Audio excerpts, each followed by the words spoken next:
Hi guys, welcome back to Tail Air, and today I'm going to be showing you how to do VOR halts.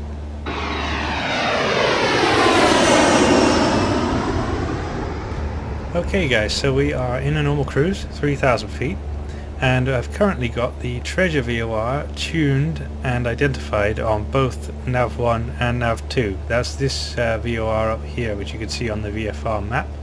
The frequency is 117.3. as you can see on the GPS here, and I've currently got it set up so we're 270 inbound on OBS 1 and a 240 radial set on OBS 2, and the reason for that will become clear very shortly. So what I'm going to do is I'm going to show you a quick introduction to VOR halts, and just watch that and then come back and I'll explain a bit further. A holding pattern is like a carousel in the sky. You go in there to waste time while you wait for an opportunity to make an approach, usually for traffic congestion or weather. We fly around this racetrack pattern until we receive a further clearance. Holding patterns have to be based on a radio navigation aid or an identifiable position fix. We then fly over this nav aid or fix and fly the published or ATC directed pattern. In this example, we fly over the VOR and initiate a rate 1 turn to the right. Once we beam the VOR or wings level, whichever occurs later, we start a timer. We fly the outbound leg for 1 minute, adjust it for wind, and then make another rate 1 turn to the right to intercept the inbound track, 270 in this case. We then follow the inbound track all the way to the VOR, and then go around again, and keep repeating this until a further clearance is received. Okay guys, so we're currently on an inbound course to the VOR, on a course of 270. As you can see, we've got that set up in OBS 1. I've also got 240 set as the radial on OBS 2, which will act as a gate for us to check to see if we are progressing around the hold as we'd expect to. I'll explain that as we get a bit further around the hold. As you can see, our ground speed's 103 knots here, and I've currently got 0 wind set up in the simulator, and we'll be able to see our distance from the VOR here in the top line under distance from the Treasure VOR, so 1.4 miles from the VOR. So what we're going to do is we're going to fly over the VOR and then enter into the pattern that you saw earlier, which is now shown up on the screen. So 270 inbound to the VOR. Once we get over the top of the VOR, we'll start a right turn, right rate 1 turn, outbound. So the flag will switch as soon as we get over the top of the VOR from to a from flag. You'll see the arrow switch around. After which time what we'll do is make a rate 1 turn to the right. So there goes the flag. And you'll see it change to from there. And we start the rate 1 turn to the right now.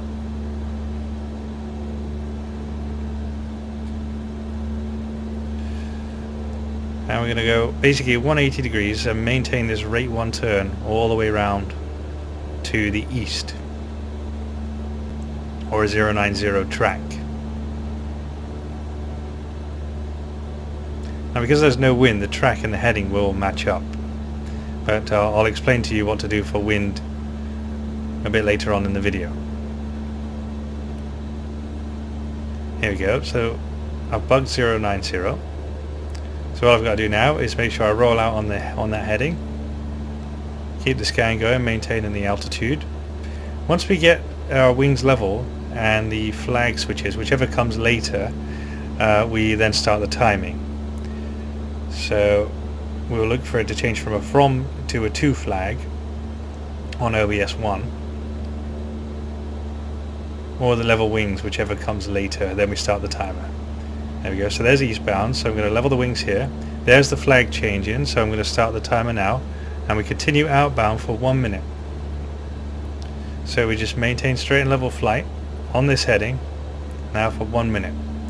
And you can see on the VFR map what's going on. So we're now tracking outbound, heading away from the VOR. Now this 240 radial on OBS 2 acts as a check gate for us, and that's at 30 degrees to the inbound track, so that's a 240 radial. And what we want to see is approximately when we get to that minute, we should be somewhere around that 30-degree radial, so that needle should become centered at some point around about the minute on the outbound. If that's the case, then we know that we're in approximately the right position. If we were to hit that gate early, we know that we're inside the hold, which might require us to widen out. If we hit it late, then we're outside the hold slightly. You see, there's the minute coming up, and that needle's coming in quite nicely. So there's the minute. What I'm going to do now is start a rate 1 turn to the right, and you can see that gate there worked out more or less about right. Bring the heading bug now around to the west. And the key is maintaining this rate 1 turn. This is how you will make sure you do a pretty accurate hold. As we come to around 70 degrees from the inbound heading, which is going to be coming up pretty soon, we're going to check and see if this CDI is starting to move in. We would expect that to start moving in around about then. If not, then we will reduce the rate of turn slightly. There's the CDI coming in, and we just keep this rate 1 turn going for now. And yep, that should match up pretty nicely, I think. So we're going to roll out when we get to the westbound heading. Going to roll the wings level here. Assess how it's looking. So we're a little bit to the right of the inbound track there. So I'm just going to come back to the left slightly. Probably should have rolled the wings level a little bit earlier than when we got to west, and that would have allowed me to intercept that track. So 1.4 miles from the VOR. Pretty much on the inbound track now, and what we do is we just continue on the inbound track here. We go over the VOR, and then we go around the hold again. There we go. So we're on the inbound track now. So just maintaining that heading to maintaining the heading to maintain the track, and just continue inbound to the VOR. It's going to become sensitive now, so I'm just going to maintain this heading. And you can see on the VFR map there, that's taken us pretty much bang over the top of the Treasure VOR. Okay guys, this time what we're going to do is we're going to have a look at what happens if we have a headwind on the outbound leg. So I've set the wind up to be coming from the east at 10 knots. So once we cross the VOR, we'll start the turn to the outbound, just like we did before. So we're just about to cross the VOR now. And there's the flag about to switch, so we're going to start the right hand rate 1 turn now. So the rate 1 turn is when the right wing is against the white line there on the turn coordinator saying R, or if you're going to the left it'll be the other way around. And basically what we need to do is adjust the outbound time to allow us a bit of extra time because of the headwind component. So we're going to do that for 1 knot for every 1 second for every 1 knot of headwind or tailwind. So if we've got a headwind, we increase the time by 1 second per 1 knot. If we've got a tailwind, we decrease the time by 1 second for every knot. So here we've got a 10 knot headwind component, so we're going to fly the outbound for 1 minute and 10 seconds. Once we get there,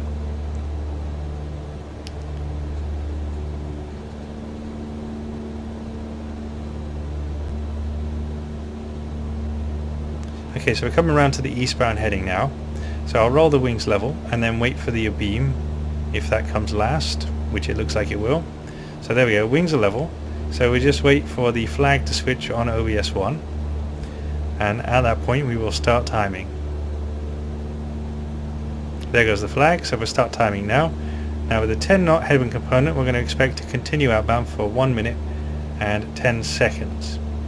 Now if we have a quick look at the ground speed on the GPS, we can see it's 95 knots, and our true airspeed we're somewhere around about just over 100, so that actually works out quite nicely. So it's 25 seconds gone. Let's get back to the DME page. There we go. And we'll also notice that we don't hit the gate at the minute this time. We're going to hit the gate a little bit later because of the headwind component. So there's 40 seconds gone. So in another 20 seconds we'll be hitting that minute, and what you'll see that gate doesn't come in quite as early as it did before, because we're covering less ground this time.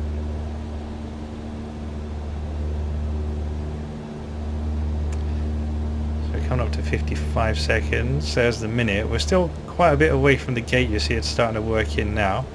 So we wait another few seconds, 5 more seconds, and we're hitting that gate around about the right time there. Perfect. Now we'll start that right rate 1 turn back towards the inbound track. So it's pretty much the same as before now, except we've just flown the outbound for a little bit longer. Now the idea is to adjust the outbound leg so that your inbound leg is a minute every time. So what we'll do when we get on the inbound leg here is we'll reset the timer and we'll see if that's actually worked out or not, which I'm hoping it has. Once again, when we get to about 70 degrees from the inbound heading, we'll check and see if the CDI is coming in.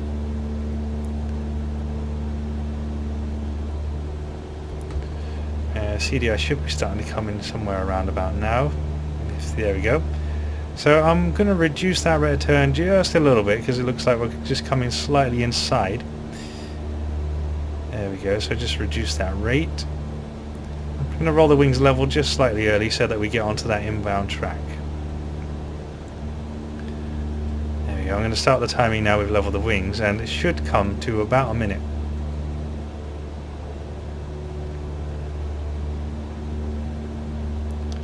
There we go, so we're pretty much established now on the inbound track. Maybe a little bit to the right still. So I'll just come to the left of the heading bug and just let that work its way in. So we're 20 seconds in, we're about a mile, just over a mile now from the VOR, and we are pretty much established on the inbound track. So now once again, it's just a matter of maintaining this inbound track and heading if it's working out for us, which it is, and then hopefully we should cross over the VOR in about 10 seconds. So there's the flag just about to change, and yeah, I'd say that's worked out pretty nicely. It's maybe a couple of seconds early, and then we just start that right turn again. Alright guys, I've repositioned us now inbound to the VOR again. This time we're going to have a look at the 10 knot tailwind on the outbound. So this time we're going to reduce the time that we're on the outbound by 10 seconds. And we're going to start the turn inbound a little bit earlier. We'll also see that we hit the gate a little bit earlier than we did last time as well. So we just need to wait now until we get overhead the VOR and then we'll start the right hand turn again. Okay, there's the overhead. The flag is about to switch. We will start that rate 1 turn to the right.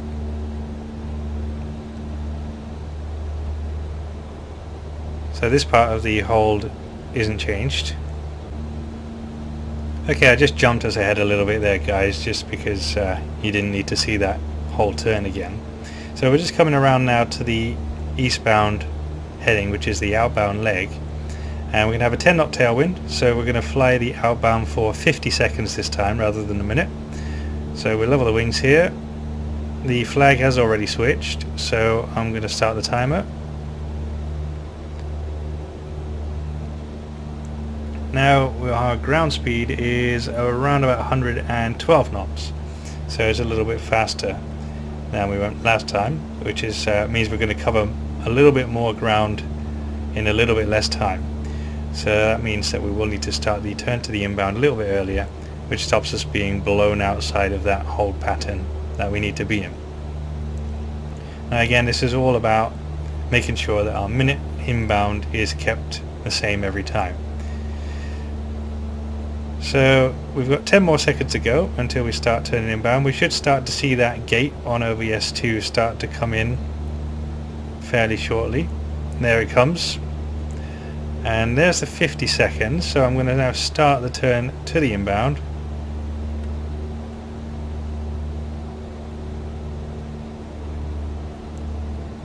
There we go. Now we just keep this turn going.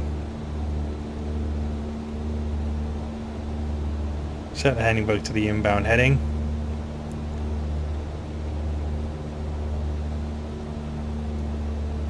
And then hopefully we'll manage to intercept the inbound radial a little bit cleaner than I managed to last time.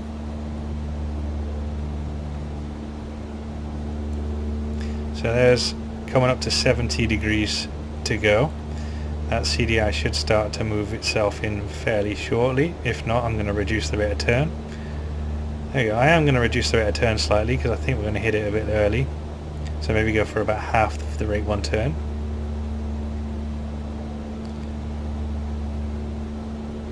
And that's now coming in quite nicely. Got 20 degrees to go.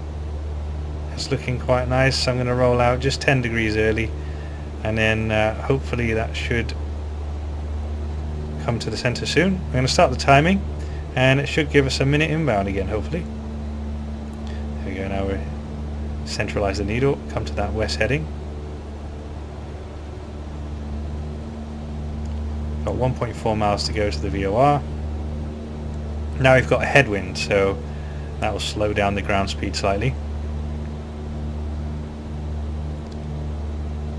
And again, just a matter of keeping those needles in the right place.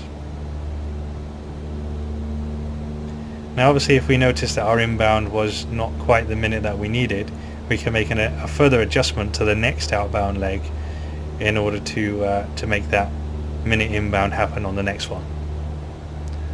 Although I'm hoping it's going to work out. So we've got half a mile to go, and in about 10 seconds we should hopefully cross the VOR.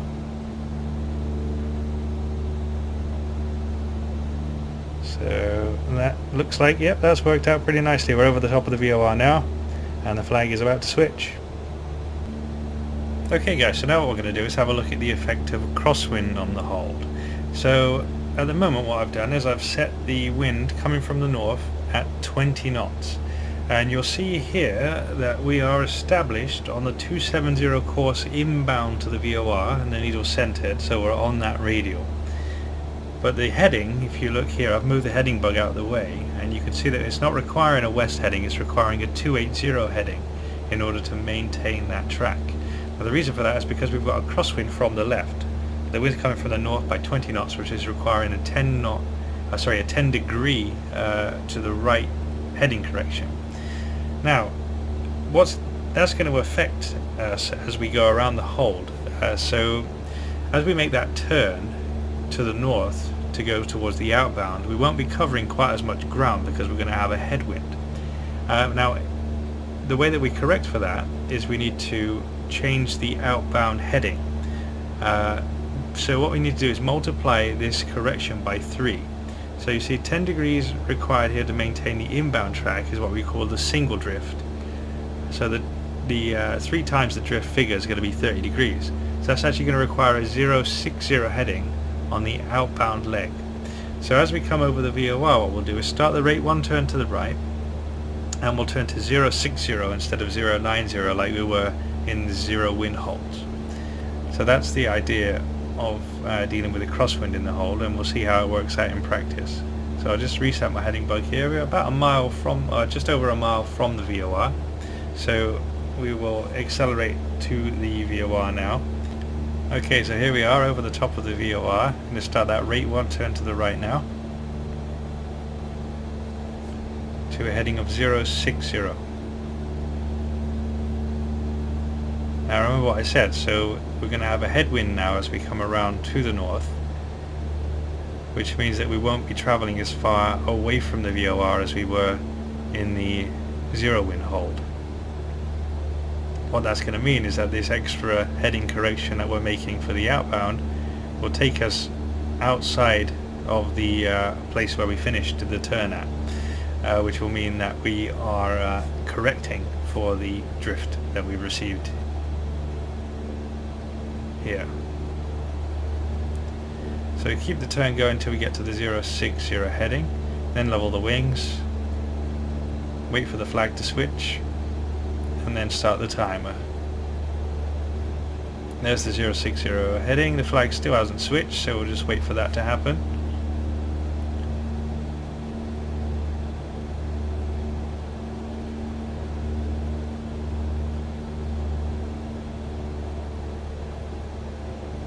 There's the flag switch, starting the timer. Now we do have a crosswind, so I'm just going to maintain the minute outbound. And we just maintain this heading here. And what you'll see on the VFR map here is that it's actually taking us out wider. And what that will do is it will allow us to maintain a decent rate of turn when we've got the tailwind as we start turning back around to the south to intercept the inbound radial. So we've got 30 seconds to go. I'm going to correct the heading bug now and bring that back around to the 280 heading that was required to maintain the inbound track. 15 seconds remaining.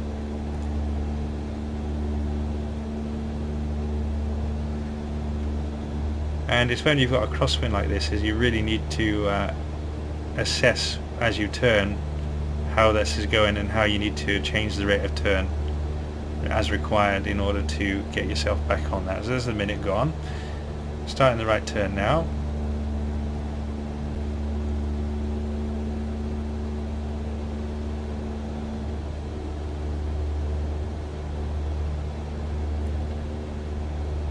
And then as we approach that 70 degrees to go before we get to the 280 heading, we'll then have a look and see how the CDI is moving. It's very possible that we could get blown through the inbound radial, so if that was to happen, what we can do is we can increase the angle of bank up to 30 degrees in order to establish ourselves on that inbound radial. It's better to remain on the safe side of the hold than to get blown through into the what's called the unprotected side. So we've got 70 degrees to go now. We should hopefully start to see that CDI coming in. If not, we could just reduce the rate of turn slightly. There's the CDI coming in. I'll re-establish that rate 1 turn. Got about 30 degrees to go on the heading. Hopefully this is going to work out quite nicely. Might blow us through the radial just slightly, so I might just increase that rate of turn just a little bit. And then level the wings when we get to that 280 heading, and that should maintain the inbound track. So yeah, it's blowing us through the radial just very slightly, so I'll just go to the right of the heading bug just a little bit there, and then re-establish onto that inbound radial. There we go. Now back to the 280 heading, and then we just continue back into the VOR, and then do the same thing all over again.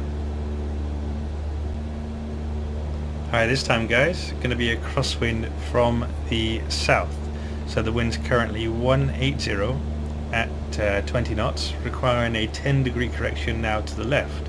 So we're established now on the inbound 270 course to the VOR, requiring a 260 heading to maintain that course. So it's going to be the same now but in the opposite direction. So continue inbound to the VOR, start that rate 1 turn to the right. This time the wind's going to be up our backside as we make that turn, so it's going to be pushing us further away from the VOR, and it'll be taking us outside of the hold, which is why we're going to need to then apply that 3 times drift correction, but to the right this time when we're going eastbound. So it's going to require a 120 heading, and that will tighten the hold back up, which should allow us to make a reasonable rate of turn back to the inbound, and it should keep us within the hold protected airspace. So that's what we're going to do. We've got 2 miles to go until we get to the VOR, so we'll skip ahead, join me over the VOR, and then we'll start the turn to the outbound. Okay, that's us over the VOR, starting that rate 1 turn now to the right.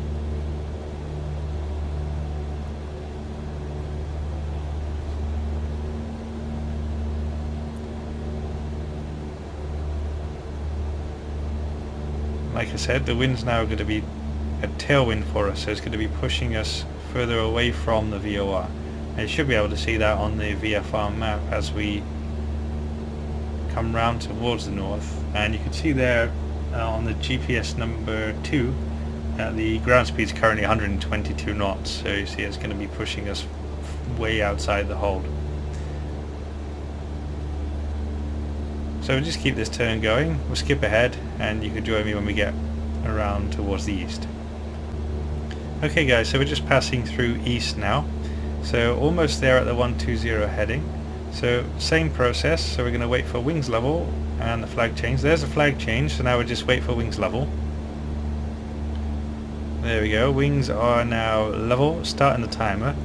And again, it's a crosswind, so I'm just going to maintain that 1 minute outbound leg.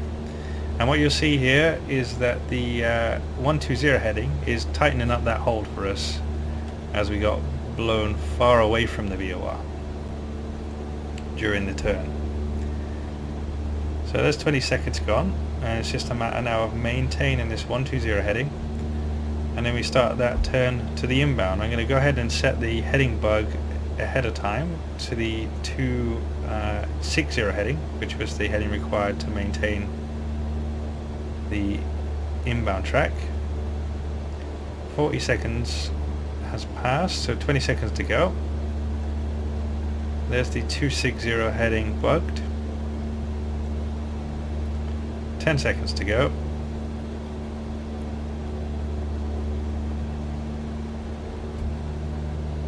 And there's the minute, so we'll start that right turn now to the inbound. Again, as we pass that 70 degree to go to the 260, so as we pass through around about south there, we'll have a look at the CDI and see how it's working.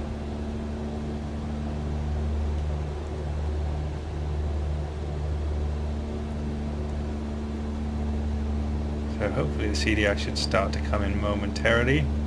If not, I can reduce the rate of turn, which I'm going to do. I'm just going to go to a half rate 1 turn here, and hopefully that CDI will start to come in very shortly. Still not coming in, so I'm just going to maintain a very slow rate of turn. There's the CDI coming in. Go back to that rate 1 turn now. 30 degrees to go. That's not looking too bad. I'm just going to level the wings here then, just to re-establish onto that inbound radial.